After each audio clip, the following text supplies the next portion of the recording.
The Beaches podcast is going to give you everything you want to know about a beach before you go there. I hope you enjoy the show. Be sure to check out our website, www.sandee.com. Without further ado, let's get into the show. All right, everybody, ready to escape the ordinary for a few minutes? Let's go. Sounds good to me. Let's transport ourselves to El Nido in the Philippines. El Nido. We're talking like crystal clear, turquoise water, dramatic limestone cliffs, those vibrant coral reefs, just teeming with life. Paradise. So if you're listening, you're probably already thinking about booking that trip. Or at least dreaming about it. Or at least dreaming about it, right?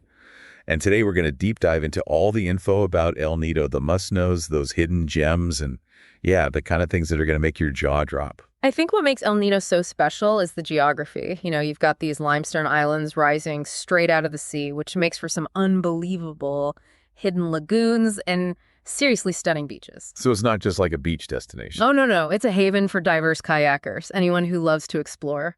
All right, well, let's talk about those beaches because the information you sent me keeps mentioning these pristine beaches. Right. So what makes them so special? Are we talking like white sand, palm trees, clear water, or is there more to it? Yeah, you've definitely got the white sand, the palm trees, the water so clear you can see all the way down to the fish swimming around. I mean, that sounds pretty good already. But it's the backdrop, you see. It's those towering limestone formations, the lush greenery that goes right down to the water's edge, the coral reefs just a short swim away. It's that combination that's really special. So it's not just any beach. It's like... It's an experience. Yeah. Okay, and you mentioned the coral reefs, which actually segues perfectly into the next thing I wanted to talk about.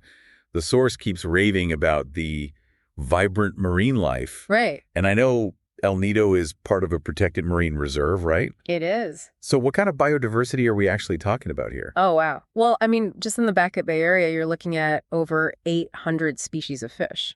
800. 800, yeah, and Right. 45 types of coral. So think clownfish, parrotfish. You might even spot a sea turtle or two. That's amazing. And if you're really lucky, you might even see a dugong. A dugong, which is basically like a sea cow? A sea cow. Okay, hold on. We got to come back to that in a second. But let's get practical for our listeners who are ready to book that trip to El Nido. Right. What do we need to know about actually getting there? So one thing to keep in mind, there's no international airport in El Nido itself. Oh, okay. You'll likely fly domestically from Manila or Cebu to El Nido Airport and then take a van ride into town. So you're saying the journey is part of the adventure? Exactly. You know, builds the anticipation. Absolutely. Okay, so flights are booked, bags are packed. Mm-hmm. When's the best time to go to really soak up all this El Nido goodness? Well, El Nido has a tropical climate, so it's pretty much warm year-round. Nice. But peak season, the most sunshine, the least rain is going to be from November to May. Perfect for like beach lounging, catching those amazing sunsets. Okay. Now, if you're a diver, you might actually prefer June to October because the water's calmer, the visibility is usually better, and there are way fewer crowds. Okay, so there's an option for everyone. Now, the source you sent me keeps highlighting island hopping as like the quintessential El Nido experience. Yeah. So paint a picture for me. What does an island hopping day actually look like? Okay, so imagine you're on one of those traditional outrigger boats. They call them bancas. Oh, banca. Yeah. And you're cruising through this crystal clear water. The sun's on your face. There's a little wind in your hair. That's pretty good. And you're visiting these hidden lagoons, like the small lagoon and the big lagoon. And then you jump in the water and snorkel in spots just teeming with colorful fish. And you might even stop for lunch on like a secluded beach like Shimizu Island. Wow. So it's like the ultimate way to experience all those different landscapes you were talking about. Exactly. And you can find a tour for any taste, you know, whether you want a relaxing sightseeing trip or you're looking for something more adventurous like a kayaking expedition. That's amazing. Now, beyond the beaches and the boat tours, the source you sent mentions kayaking through mangroves and hiking to viewpoints. Right. So for our more active listeners, can you tell us a bit about those experiences? Yeah, so the mangroves offer a totally different perspective of El Nido. You know, you're paddling through these quiet, peaceful channels surrounded by this lush greenery. The air is alive with bird song, and you can spot some unique wildlife like mudskippers and kingfishers. Wow. And then for the viewpoints, well, imagine standing on top of one of those limestone cliffs. You get panoramic views of the entire Beckett archipelago. It's a challenging hike, but those views are just incredible. So we've got the beaches, the incredible marine life, the island hopping adventures. We've got kayaking and hiking, but I know El Nido's not just a collection of beautiful landscapes, right? There's a local culture there too, waiting to be explored. Yeah, you got it.